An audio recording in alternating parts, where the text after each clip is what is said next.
Good morning friends. আগের দিন আমি প্রথম পার্টে আমি বলেছিলাম যে কিভাবে আপনারা বীজ সংগ্রহ করবেন অ্যাডিনিয়ামের।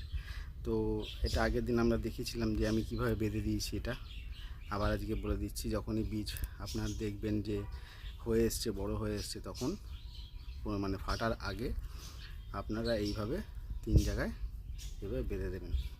তাহলে কী হবে, বীজটা ফেটে গেলে এর ভিতর থেকে যে তুলোর মতো বীজগুলো বেরিয়ে আসে, এটা ফলটা ফেটে গেলে তুলোর মতো যে বীজটা বেরিয়ে আসে সেটা কিন্তু বেরিয়ে অন্য কোথাও উড়ে যাবে না। তো দেখতে পাচ্ছেন আজকে যেটা দেখানোর জন্য আপনাকে দেখাচ্ছি, এই দেখুন বীজটা কিন্তু ফেটে গেছে এইভাবে।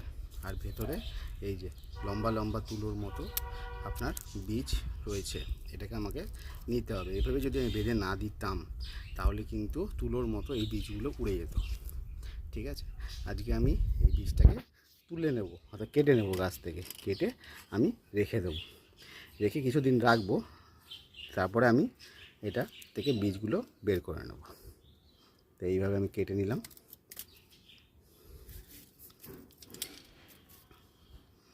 দেখতে পাচ্ছি। এবার আমি এটাকে 1-2 দিনের জন্য আমি রেখে দেবো। তারপরে আপনাদের দেখাবো কীভাবে এর থেকে বীজগুলো আমরা নেব এক একটা করে।